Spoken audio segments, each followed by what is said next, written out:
우리 오늘 예배에 저희 강민서 청년 어머님 되시는 정길자 집사님이신데요.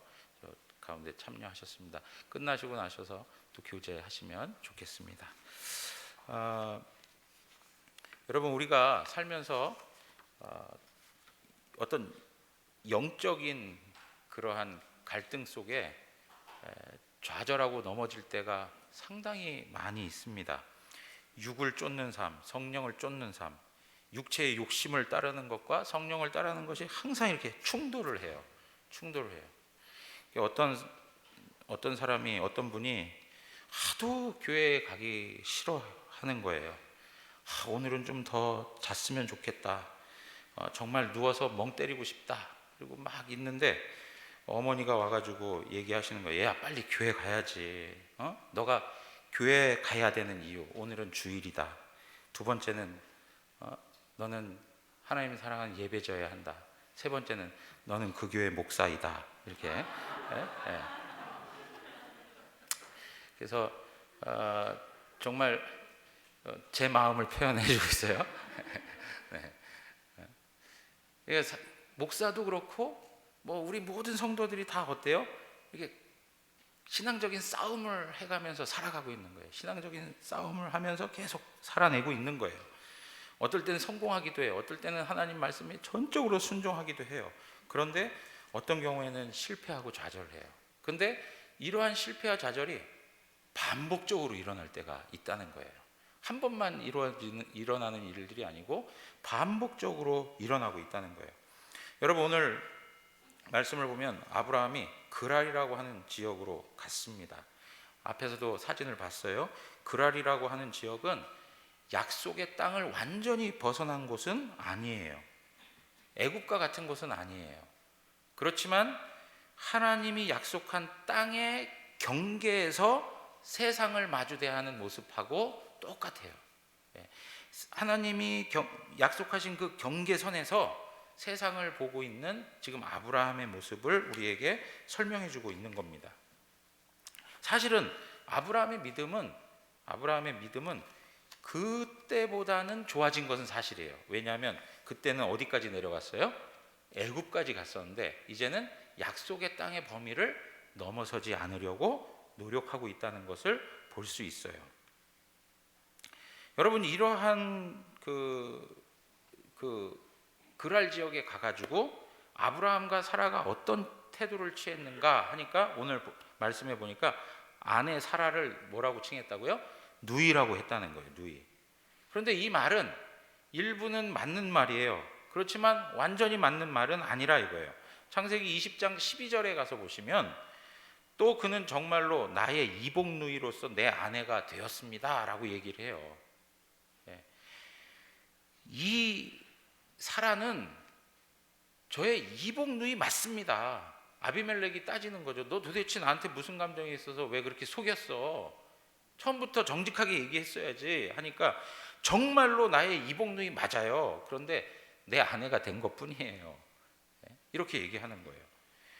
여러분, 왜 이렇게 누이라고 속여야만 했느냐 이거죠. 누이라고 속여야만 했던 이유가 11절에 나와 있습니다. 11절에 뭐라고 되어 있습니까? 아브라함이 이르되 이곳에서는 하나님을 두려워함이 없다는 거예요. 그 백성들 가운데 하나님을 두려워함이 없기 때문에 그 아내로 말미암아서 자신이 죽을까 생각했다는 거예요. 여러분, 자기 자신이 아내 사라를 인해서 해를 입을까 봐 누이라고 속일 수밖에 없었다는 거예요. 근데 성경에서 보면 이 사라가 참 아름다운 여인이었던 것은 분명한 사실인 것 같아요. 여러분, 애굽에 내려갔을 때 나이가 아브라함은 75세, 사라는 65세예요. 65세나 90세가 되어서나 그 아리따움은 변하지 않았던 것 같아요. 정말로 아름다웠던 것 같아요. 그러니까 우리 오늘날의 시대에서 사라의 모습들을 자꾸 이렇게 생각하고 그게 가능한가 막 이러지 마시고 하나님이 은혜 주시면 정말로 이렇게 유지되는 은혜가 있는 것 같아요. 그래서 제가 이거 사라라고 하는 화장품 회사는 없나? 그리고 이제 찾아봤더니 사라라는 화장품 회사가 있더라고요. 예? 그런데 보니까 망한 것 같아요. 네? 예. 아무튼 있어요. 우리나라에서는 그게 아마 이렇게 오래 가지 못했던 것 같은데, 이탈리아에 보니까 사라 코스메틱이라고 해가지고 그 컴퍼니가 있더라고요. 그러니까 여러분 이런 부분에 그 사라가 참 아름다웠던 여성이었다 하는 것을 말해주고 있는데, 여러분 왜 이렇게 두려워야 하는, 사람들이 아브라함이 가졌던 그 두려움이 왜 생겨날 수 있었는가? 그 당시 상황으로 보자면 일부 다처제가 보편적인 상황이었어요. 권력자들이 자기 힘을 과시하기 위해서 힘없는 자의 아내를 빼앗는 경우들도 허다하게 있었어요. 그리고 어떤 경우에는 왕으로서 전쟁에 나가서 남편을 잃은 과부를 자신의 아내로 삼는 것이 하나의 미덕이었어요. 아, 우리 왕은 참 백성을 사랑하는구나 라고 하는 것을 나타내기 위한 하나의 방식이 과부가 된 여인들을 자신의 아내로 삼는 일들이 있었던 거예요. 그러니까 이러한 미덕을 가장하여, 이러한 미덕을 흉내내면서 사실 자기가 정말 마음에 흠모하는 여인이 있으면 남편을 죽여버리고 그 아내를 자신의 아내로 삼는, 그 여자를 자신의 아내로 삼는 일들이 허다하게 있었다는 것이죠. 그러니까 아브라함은 그러한 사회적 배경 속에 있었기 때문에 두려운 마음이 들 수 있는 거예요. 그래서 이러한 상황들, 자신의 생명이 위태로울 수밖에 없는 일들을 해결하기 위한 하나의 방법이 무엇이었는가? 그걸 이제 13절에 얘기합니다. 13절 한번 보세요. 13절에 뭐라 그러죠? 하나님이 나를 내 아버지의 집을 떠나 두루 다니게 하실 때에, 이렇게 얘기해요. 언제부터입니까? 75세 되었을 때 하나님이 갈대아 우르에서 부르셨을 때 얘기하는 거예요. 하나님이 나를 내 아버지의 집을 떠나 두루 다니게 하실 때, 갈대아 우르에서 떠나게 하실 때에, 이제 그의 여행이 시작되었을 때에 내가 아내에게 말하기를 이후로 우리의 가는 곳마다 그대는 나를 그대의 오라비라 하라. 이것이 그대가 내게 베풀 은혜라 하였노라. 이렇게 얘기해요. 그러니까 그 당시에 사회적 그런 분위기와 배경들이 있었기 때문에 자신에게 해가 입혀지게 되는 상황이 발생하면, 그런 문제가 발생하게 되면 어떻게 우리가 행해야 할 매뉴얼을 딱 가지고 있었던 거예요. 사라에게 뭐라고 하라고요? 아브라함은 나의 오라비입니다. 아브라함은 사라에 대해서 뭐라고요? 나의 누이입니다. 해가지고 그 어려운 순간을 모면해 가자. 어떻게 해서든지 생명만큼은 지켜보자 라고 하는 대책을 세웠던 거예요. 여러분, 이러한 내용들을 보면서 우리가 생각할 수 있는 것은, 왜 아브라함이 이렇게 믿음의 행보를 하지 못하고 아내를 누이라고 하면서 정말 지금의 결과를 만들어내야만 했는가라고 하는 거예요. 정말 믿음대로 행했으면 이런 일이 벌어지지 않았을 텐데 하는 아쉬움이 있듯이 왜 그랬을까 하는 생각이 드는 거예요. 그런데 오늘 말씀을 보니까 무엇이라고 이야기하고 있냐면, 오늘 11절의 말씀에 이렇게 얘기합니다. 이곳에서는 하나님을 두려워함이 없으니 내 아내로 말미암아 사람들이 나를 죽일까 어떻게 했습니까? 생각했다는 거예요. 생각했다는 거예요. 여러분, 우리가 생각하는 것만으로 무엇인가를 결정하게 되면 항상 우리의 발걸음을 잘못 인도할 때가 참으로 많아요. 이 아브라함은 사실은 생각하기 이전에 어떻게 해야만 했죠? 기도해야만 했어요. 근데 생각하는 거예요. 생각하는 거.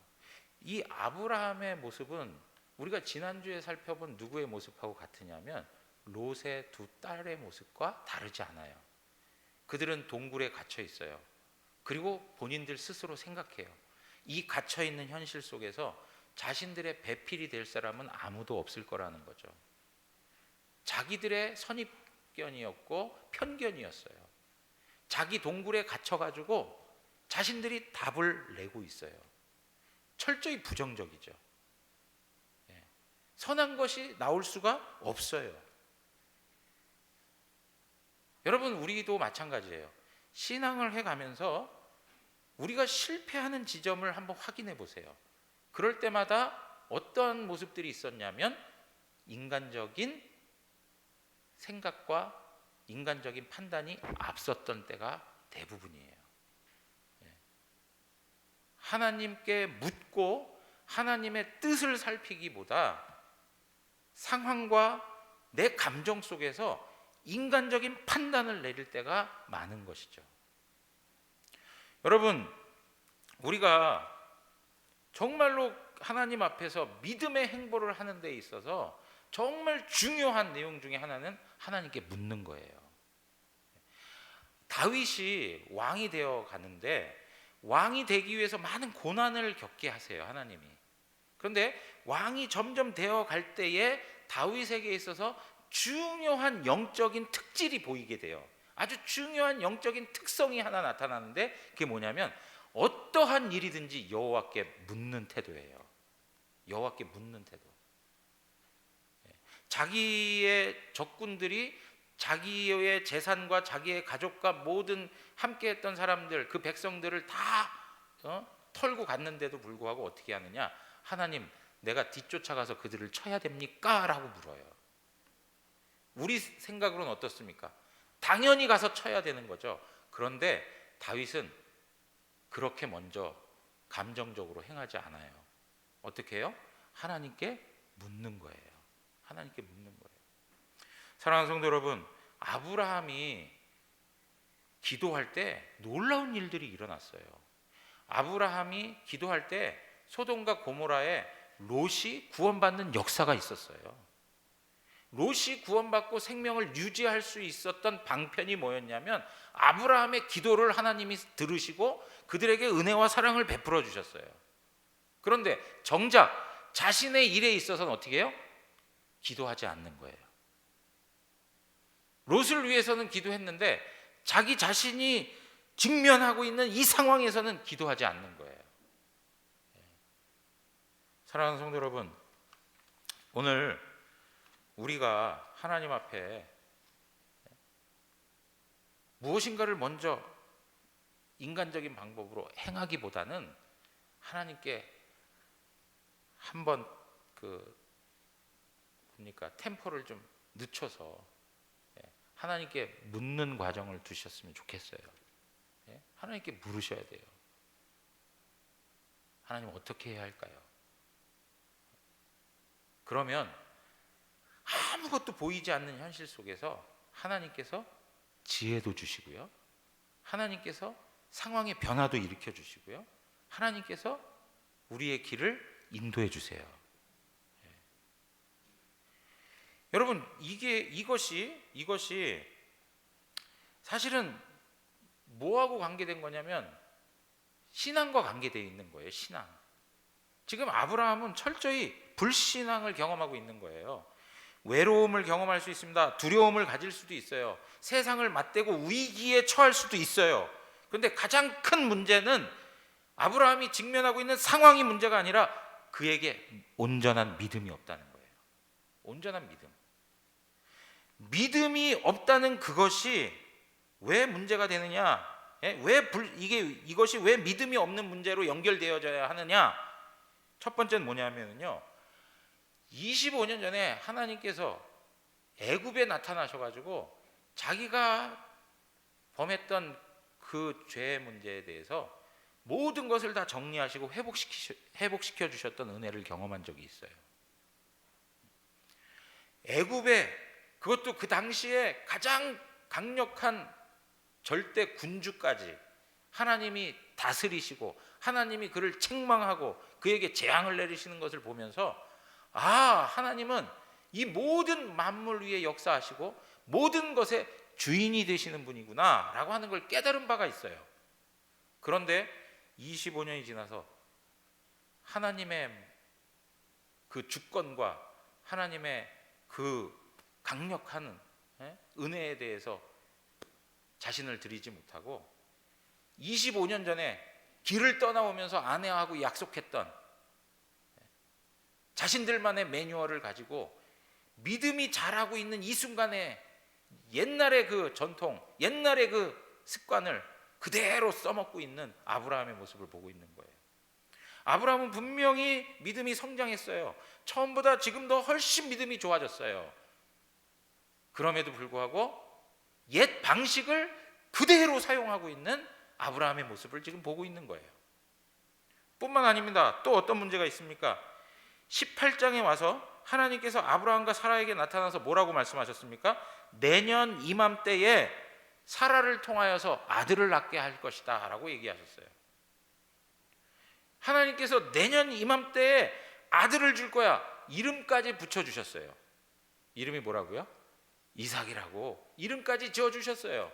아주 분명하게 하나님께서 때와 그 낳을 자녀의 이름까지 지어주시면서 분명하게 선포해 주셨어요. 그러면 어떻게 해야 될까요? 그 약속의 말씀을 믿고 따라가야 될 거 아니에요. 그런데 자신의 아내를 아비멜렉에게 주게 되면 무슨 일이 생겨나는 거예요? 아브라함과 사라 사이에 아이가 태어나야 되는데 아비멜렉과 사라 사이에 아이가 생겨난다면 이거 심각한 문제 아니냔 말이죠.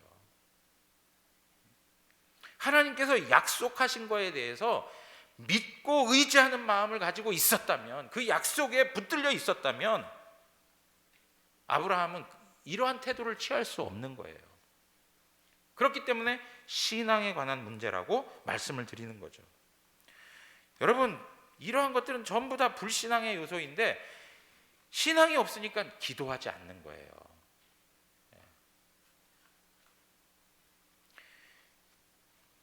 잘 생각해 보세요, 여러분. 내가 왜 기도하지 않을까? 내가 왜 하나님 앞에 엎드리지 않을까? 그거는 하나님에 대한 믿음이 부족하거나 믿음이 없기 때문에 그런 거예요. 하나님께서 우리의 기도를 들으신다. 그리고 하나님께서 우리 가운데 역사하신다.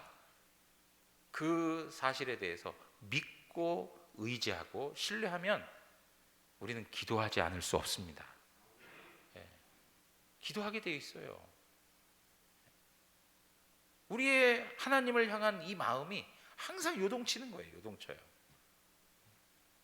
어떨 땐 진짜 하나님 앞에 의지하고 기도하고 간구하고 하나님 앞에 전심으로 나아가는 우리의 모습들이 있는가 하면 어떤 때는 그 마음이 없어요. 기도하지 않아요.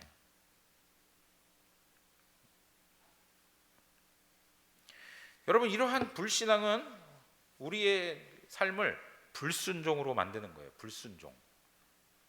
결국 하나님의 약속을 떠나 살아가는 삶이 되어버리는 거예요. 그리고 나서 어떻게 합니까? 변명만 늘어놓는 인생이 되어버리는 거예요. 변명.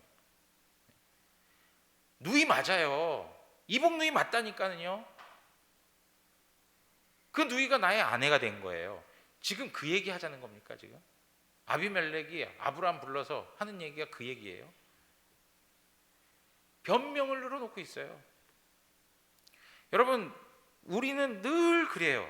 하나님 앞에 범죄하고 나서 정직한 마음으로 하나님, 제가 죄인입니다. 저를 불쌍히 여겨주십시오. 이렇게 해야 되는데 그러기보다는 어떻게 해요? 계속 다른 이유를 붙여요. 뭐 예를 들면 직장 상사가 믿지 않기 때문에 어쩔 수가 없습니다. 제가 정말 처리할 일들이 너무나도 쌓여 있어가지고 조금 더 시간을 내기가 어렵습니다.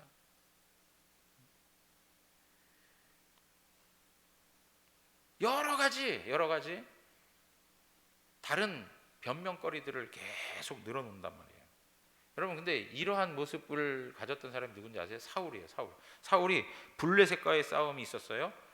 사무엘이 말했습니다. 내가 가기 전에 넌 그냥 가만히 있어라. 그런데요, 사무엘이 오지 않아요. 그러니까 어떻게 합니까? 자기 자신이 먼저 번제를 드려요. 그래서 사무엘이 와가지고 막 야단을 치죠. 도대체 왕이 뭘 한 겁니까 도대체? 그랬더니 하는 말이, 백성들은 흩어지고, 두 번째는 당신은 정한 시기에 오지 않고, 세 번째는 블레셋 사람들은 우리를 집어삼키려고 날뛰고 있고, 그래서 부득이하게 부득불 번제를 내가 드릴 수밖에 없었습니다. 변명을 늘어놔요. 또 아말렉과의 전쟁이 있었습니다. 아말렉과의 전쟁이 있어서 모든 걸 다 진멸하라고 그랬습니다. 살려두지 말라고 그랬어요. 생물은 다 죽이라고 그랬어요. 그런데 어떻게 됐습니까? 많은 가축들을 살려놨어요. 그러면서 사무엘이 책망하니까 뭐라고 얘기해요? 여호와 하나님 앞에 제사하기에 좋은 제물들을 남겨놓은 것뿐입니다 하고 또 변명을 해요. 그러니까 사무엘이 사울에게 한 이야기가 뭐죠? 순종이 제사보다 낫다라고 하는 말을 한 거예요. 순종이 제사보다 낫다. 그러면서 사무엘이 사울에게 말했습니다. 왕이 여호와의 말씀을 버렸으므로 여호와께서도 왕을 버려 왕이 되지 못하게 하셨습니다. 사랑하는 성도 여러분, 하나님의 약속을 붙들고 그 약속을 믿고 순종하는 것, 그것만이 우리가 직면하고 있는 상황에서 벗어날 수 있는 유일한 길입니다. 그 상황을 지배하고 넘어서서 우리로 하여금 그 문제를 해결할 수 있도록 경험케 할 수 있는 것은 살아계신 하나님에 대한 온전한 믿음으로 우리의 삶을 드리는 거예요. 그래서 고린도전서 10장 13절에 이런 말씀이 있습니다. 사람이 감당할 시험 밖에는 너희가 당한 것이 없나니 오직 하나님은 미쁘사 너희가 감당하지 못할 시험 당함을 허락하지 아니하시고 시험 당할 쯤에 또한 피할 길을 내사 너희로 능히 감당하게 하시느니라. 하나님께서 감당할 것을 허락해 주세요. 만약에 감당하지 못할 것 같으면 피할 길을 허락해 주셔서 감당케 해 주신다는 거예요. 여러분, 여기에서 우리가 주목해야 될 게 있어요. 상황에 따른 변명과 불순종을 행하는 것보다는 하나님의 미쁘심을 바라봐야 돼요. 오늘 제가 고린도전서 10장 13절 읽어드린 것처럼 오직 하나님은 미쁘사, 오직 하나님은 미쁘사. 여러분, 여기 오직 하나님은 미쁘사라고 하는 말은 하나님은 신실하시다라는 거예요. 하나님은 우리에게 충성스럽게 다가오셔서 하나님이 약속하신 것을 하나하나 빠짐없이 이루시는 신실하신 분이라는 것을 말씀해 주고 있어요. 하나님은 신실하세요. 그렇지만 우리는 어떻습니까? 하나님 앞에 신실하지 못해요. 아브라함처럼 이렇게 늘 넘어지고 실패하는 거예요. 그것 때문에 속이 상해요.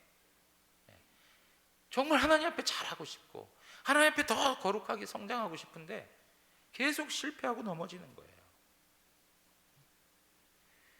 그런데요, 우리에게 위로와 소망이 있어요.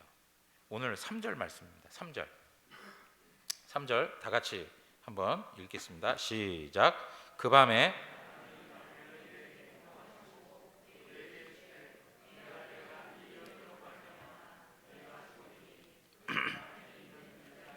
네, 여기 그 밤에 하나님이 아비멜렉에게 현몽하시고 라고 이렇게 나와 있어요. 우리 한글 성경에는 그 의미가 분명하게 나타나 있지 않아요. 그런데 히브리 성경이나 영어 성경을 보면, 영어 성경에 보면 But God came to 아비멜렉라고 되어 있어요. But, 그러나 하나님이 아비멜렉에게 나타나셨다. 그러나 하나님이 아비멜렉에게 찾아오셨다. 아브라함은 실패했어요. 아브라함은 넘어졌어요. 그래서 그냥 당하고만 있어야 되는 현실이에요. 아무것도 아브라함이 할 수 있는 능력이 없어요. 그러나 하나님이 아비멜렉에게 찾아오셔서 아브라함과 사라를 보호하시고 구원해 내시는 거예요. 사랑하는 성도 여러분, 우리는 반복적인 실수를 행합니다. 여러 상황적인 어려움 속에서 믿음이 작동되지 않습니다. 그리고 나의 상상대로, 나의 생각대로, 내가 가지고 있던 삶의 매뉴얼대로 삶을 살아갈 때가 많습니다. 그래서 또 넘어지고 계속 넘어져서 하나님 앞에 때로는 염치가 없어서 고개를 들 수 없는 그러한 마음을 가지고 살 때도 많아요. 조금 가지고 있었던 그 믿음조차도 완전히 사라져버리는 그러한 때를 경험하듯이 하나님 앞에서 너무나도 형편없는 우리의 모습을 볼 때가 있는 거예요. 그러나 하나님이 약속하신 말씀을 우리의 삶에 나타내시고 이루어 가시는 분이십니다. 우리는 모든 것을 망치지만, 우리는 무너지고 망가뜨리는 그러한 존재이지만, 그러나 하나님은 모든 것을 일으켜 세우시는 분이십니다. 여러분, 요셉과 그의 형제들 이야기를 우리는 잘 알고 있습니다. 형제들은 시기와 질투로 요셉을 애굽으로 팔아버렸어요. 사실은 시기 질투의 마음만 있었던 게 아니에요. 어땠죠? 죽이고 싶은 마음이 있었어요. 그러한 악한 마음이 있었지만 하나님께서는 그 과정을 통해서 선을 이루셨던 내용들을 우린 잘 알고 있어요. 그래서 창세기 50장 20절 우리 또 한번 읽어보겠습니다. 당신들은 나를 해하려 하였으나 하나님은 그것을 선으로 바꾸사 오늘과 같이 많은 백성의 생명을 구원하게 하시려 하셨나니. 당신들은 악하여서 나를 해하려 하였습니다. 그러나 하나님은 그것을 선으로 바꾸셔서 우리에게 구원을 허락해 주셨습니다. 우리는 악해서 우리는 실패하고 넘어지지만 하나님께서는 우리의 연약한 것들을 다시금 일으켜 세워주시고 회복시켜 주시는 은혜로우신 분이라는 것을 말씀해 주고 있는 겁니다. 에베소서 2장 1절에서 7절 말씀 보면 그는 허물과 죄로 죽었던 너희를 살리셨도다. 그때 너희는 그 가운데에서 행하여 이 세상 풍조를 따르고 공중의 권세 잡은 자를 따랐으니 곧 지금 불순종의 아들들 가운데 역사하는 영이라. 전에는 우리도 다 그 가운데서 우리 육체의 욕심을 따라 지내며 육체와 마음에 원하는 것을 하여 다른 이들과 같이 본질상 진노의 자녀이더니. 여러분, 우리는 죄와 허물로 죽었었습니다. 세상 풍조를 따르고 공중 권세 잡은 자를 따라서 불순종의 아들들 가운데 역사하는 악한 영에 사로잡혀 살았던 인생들이었습니다. 그리고 육체의 욕심을 따라 살았고 우리가 원하는 대로 육체에 끌리는 대로 살아갔습니다. 그 나머지 우리에게 주어진 것은 진노밖에는 없었습니다. 하나님의 진노와 저주가, 하나님의 심판이 우리가 당해야 할 일들이었습니다. 그러나 국률이 풍성한 하나님이 우리를 사랑하신 그 큰 사랑을 인하여 허물로 죽은 우리를 그리스도와 함께 살리셨고 또 함께 일으키사 그리스도 예수 안에서 함께 하늘에 앉히시니 이는 그리스도 예수 안에서 우리에게 자비하심으로써 그 은혜의 지극히 풍성함을 오는 여러 세대에 나타내려 하심이라. 우리는 죄를 지어 죽었습니다. 우리는 사탄의 종으로 하나님의 진노의 자녀로서 살았습니다. 그러나 긍휼이 풍성하신 하나님이 우리를 사랑하여 그리스도와 함께 살리셨고 함께 일으키시고 함께 하늘에 앉혀주셨습니다. 하나님의 은혜로우심이 우리의 삶에 나타나고 있는 겁니다. 여러분, 이러한 내용 속에서 우리가 배울 수 있는 게 뭡니까? 우리의 신앙의 처음과 끝까지 우리의 신앙은 우리의 노력과 실력으로 되는 것이 아니라는 거예요. 우리의 신앙은 전적인 하나님의 은혜와 사랑에 있다는 것을 기억해야 할 것입니다. 여러분, 성경은 참으로 정말 부끄러운 역사를 다 기록해 주고 있어요. 성경은 역사라고 말씀을 드렸어요. 역사. 인간에게 불리하다는 것들 다 들춰내고 왜곡하지 않고 그대로 다 낱낱이 보여주고 있어요. 어떻게 저렇게 악할 수 있을까? 여러분, 이렇게 인간의 악함을 드러내는 이유가 뭘까요? 그것은 반대로 하나님은 그 이상 은혜로우시다는 겁니다. 하나님은 그 이상 은혜로우시다는 거예요. 우리가 그렇게 밑바닥을 보이고 악하고 정말 가망이 없는 인생인데, 그럼에도 불구하고 하나님은 우리의 악함보다 더 큰 사랑을 가지고 우리에게 은혜를 베푸시는 분이라는 것을 말씀해 주고 있는 거예요. 그러니까 에베소서 2장 7절에서 하신 말씀이 그거예요. 그리스도 예수 안에서 우리에게 자비하심으로써 그 은혜의 지극히 풍성함을 오는 여러 세대에 나타내신다는 거예요. 나를 구원하신 것을 보니 어때요? 하나님께서 참으로 은혜로우시다라는 것을 증명해 보이는 거예요. 사울이었던 예수님의 대적자가, 교회를 핍박하고 수많은 성도들을 잡아 죽였던 그 사울이 예수 그리스도를 만남으로 하나님을 위한 인생을 살고 복음을 위해서 자신의 삶을 드린 것을 우리에게 소개하는 이유는 하나님의 은혜가 크다는 것을 말씀해 주고 있는 거예요. 하나님의 은혜가 크다는 거예요. 여러분, 각 사람 한번 다 생각해 보세요. 나 같은 죄인을 살리신, 그죠? 마음에 안 드시는 것 같아요. 왜 자꾸 우리를 나쁘다고만 하십니까? 네? 여러분, 정말 우리같이 악한 죄인을 하나님께서 정말로 사랑해 주셨다는 것, 우리 그거 부인하고 그거 인정하지 못하면 이 자리에 앉아 있을 수도 없잖아요. 그죠? 하나님의 크신 은혜 때문에 오늘 이 자리에 앉아서 하나님을 아버지라 부르고 그분 앞에 예배할 수 있는 거 아니겠습니까? 여러분, 오늘 새벽에 예레미야 14장 말씀을 보면서 그 말씀 속에 이런 이야기가 있어요. 하나님이 그 백성들의 죄악이 하도 심하니까 비를 내리지 않아요. 비를 내리지 않으시니까 모든 피조 세계가요, 정상적인 삶을 살아갈 수가 없어요. 모든 피조 세계가 그래요. 하나님이 은혜 주시지 않으니까, 하나님께서 은혜 주셔서 비를 내려야 되는데 비가 내리지 않으니까 사람들이 물동이를 가지고 우물에 가서 물을 뜨는데 물이 없으니까 빈 그릇으로 돌아온다고 얘기하고 있어요. 그리고 동물들이 새끼를 낳는데 새끼를 키울 수가 없어요. 왜요? 풀이 없어요. 모든 세계가 마비가 됐어요. 마비가 돼.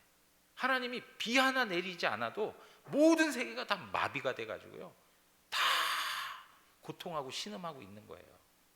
그걸 통해서 우리에게 말씀하고 있는 게 뭘까요? 모든 이 세상의 만물들은 창조주이신 하나님의 은혜를 잊고 존재하고 유지하고 살아간다는 거예요.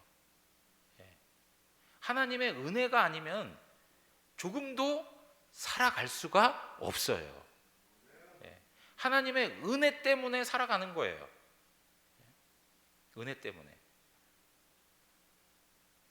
들에 피어있는 꽃 한 송이도 하나님이 아름답게 입혀주시기 때문에 살아가는 거예요. 하나님이 은혜 주시지 않고 비를 내리지 않기만 해도 살아갈 방법이 없어요. 사랑하는 성도 여러분, 내 힘과 능력으로 사는 것이라고 착각하면 안 돼요. 하나님이 뭐 하나 건드려서 막으시면, 은혜를 베풀어 주시지 않으면 우리는요, 그냥 두 손 들고 아무것도 할 수 없는 상태에 이르게 돼요. 제가 지난번에도 말씀드렸죠. 코로나 하나만 가지고도 전 세계 사람들을 마스크 끼게 하고 놀랍지 않습니까? 이 하나님의 그 크심은.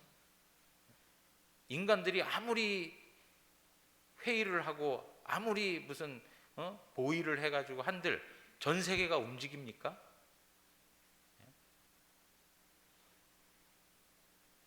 하나님 크신 분이세요. 근데 그분이 우리에게 주목하시고 우리에게 은혜를 베풀어 주신다는 거예요. 야고보서 1장 17절 가서 보시면 온갖 좋은 은사와 온전한 선물이 다 위로부터 빛들의 아버지께로부터 내려오나니 그는 변함도 없으시고 회전한 그림자도 없으시니라. 여러분, 온갖 좋은 은사와 온전한 선물이 하늘 아버지로부터 위에서부터 우리에게 주어지는 것입니다. 그 은혜와 그 하나님의 선물로 인하여서 우리가 살아가고 있는 거예요. 그걸 놓치지 말아야 된다는 거예요. 지금 아브라함이 살아가는 이유가 뭘까요? 하나님 은혜 때문에 사는 거예요. 은혜. 하나님 은혜가 빠지면 죽은 거예요. 죽은 거. 그래서 여러분 기억하세요. 이 말을 기억하셔야 됩니다. 죄로 넘어지는 것이 인간의 본성이라면 끝까지 사랑하는 것이 하나님의 본성입니다. 죄로 우리는 계속 넘어지는 게 우리 인간의 본성이에요. 그렇지만 끝까지 사랑하여 하나님께서 은혜를 베풀어 주시는 것은 하나님의 속성이에요. 그런데요, 어느 정도까지 하나님께서 아브라함을 대우해 주시느냐? 오늘 본문 말씀에 보면 7절, 이제 그 사람의 아내를 돌려보내라. 그는 뭐라고요? 선지자라. 그렇게 얘기합니다. 그는 선지자라. 여러분, 하나님께서 아비멜렉에게 그는 선지자라 라고 이야기하셨을 때 아브라함이 실패하기 전입니까? 실수하기 이후입니까? 실수와 실패 이후에 하나님께서 아비멜렉에게 아브라함은 선지자야 라고 이야기하신 거예요. 그러니까 하나님께서 아브라함에게 주신 그 영광스러운 특권, 그 지위, 그 신분은 아브라함이 실수하건 실패하건 관계없이 하나님에게 있어서는 동일하게 아브라함에게 부여되고 있다는 것을 볼 수 있어요. 아브라함의 실력에 따라서 그가 가지고 있는 위치와 그가 가지고 있는 영광스러움이 변하지 않아요. 그가 아무리 잘못하고 그가 아무리 문제가 있어도 하나님께서 그에게 주신 지위와 신분의 영광은 여전하다는 거예요. 그런데 여러분, 선지자라고 얘기하는데 이 선지자가 어떤 의미를 담고 있냐면 바로 하나님께 속한 자라는 거고, 하나님과 가까이 있어가지고 하나님의 은혜를, 그리고 하나님이 계획하시는 것들을 사람들에게 하나님의 선하신 뜻을 알려주는 자가 바로 선지자예요. 쉽게 얘기하면 하나님의 전략 회의에 그 테이블에 함께 앉을 수 있는 사람이 바로 아브라함이라는 거예요. 그러니까 소돔과 고모라를 심판하실 때도 하나님께서 어떻게 하세요? 아브라함하고 대화하시잖아요. 그리고 아브라함이 이야기합니다. 의인과 악인을 죽이는 게 합당합니까? 의인 50이 있으면요, 의인 45가 있으면요 하면서 의논해 가시는 거예요. 대화해 가시는 거예요. 하나님께서 아브라함을 그런 위치에 놓으셨어요. 그리고 굉장히 중요한 특권을 주시는데 어떤 특권을 주십니까? 7절에 보면 그는 선지자라. 그가 너를 위하여 기도하리니 내가 살려니와. 아브라함이 기도하면 아브라함만 보존받는 게 아니고 누구까지요? 아비멜렉까지도 산다는 거예요. 그러니까 아브라함의 기도에는 생사가 달려 있다는 것을 기억하셔야 돼요.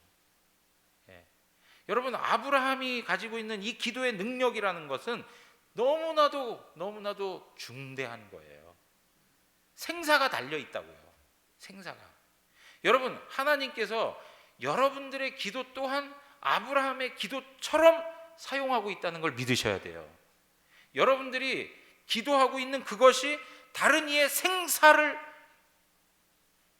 판가름하는 거라면 여러분 기도하지 않지 않을 거 아닙니까?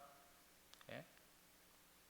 기도해야 되잖아요. 내가 기도함을 통해서, 내가 하나님 앞에 그를 위해 간구함을 통해서 그가 살아날 수 있다고요. 누군가 한 사람은 여러분들의 기도를 통해서 살아나기도 하고, 누군가 한 사람은 여러분들이 기도하지 못함으로 죽어갈 수도 있다는 것을 아셔야 돼요. 사랑하는 성도 여러분, 오늘 하나님께서 이러한 권세와 이러한 기도에 특별한 은혜를 주시는 이유가 뭘까요? 그것은 아브라함이 하나님의 언약의 대상이라는 겁니다. 언약의 대상이라는 거예요. 여러분, 아비멜렉이 꿈속에서 하나님을 만났어요. 그리고 아비멜렉이 나름대로 도덕적인 선한 모습들을 나타내 보여주고 있어요. 그럼에도 불구하고 아비멜렉에게 너는 선지자라 하는 호칭을 부여하지 않습니다. 아비멜렉에게는 그러한 특권이 부여되지 않아요.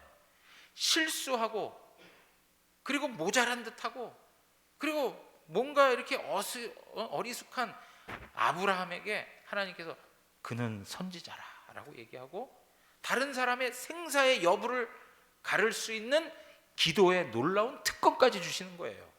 그 이유가 뭐냐? 아브라함은 언약 백성이라는 거예요. 언약 백성. 도덕적 수준이 높아서 얻을 수 있는 것도 아니요, 다른 사람보다 뭔가 지식이 많아서 언약 백성이 될 수 있는 것도 아니에요.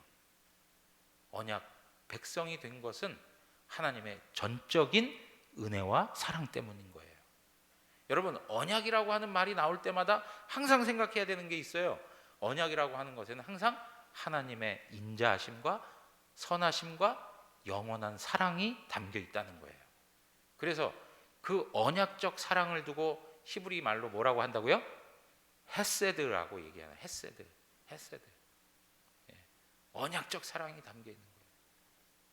중단되지 않아요. 영원한 사랑을 말하고 있는 거예요. 아브라함이 개판을 쳐도, 아브라함이 정말 흠이 많아도 하나님께서는 영원한 사랑을 가지고 아브라함 인생 가운데 개입하시고 아브라함을 일으켜 세워주시는 분이라는 말이에요. 사랑하는 성도 여러분, 오늘 우리에게 하나님께서 이러한 놀라운 특권을 주셨습니다. 아브라함은 자신의 대적자였던 아비멜렉을 위해서 기도했더니 그 기도를 하나님이 들으셔서 그 집안의 모든 여인들의 태를 하나님이 여셨어요. 그 여인들을 치료해 주셨다라고 말씀하고 있어요.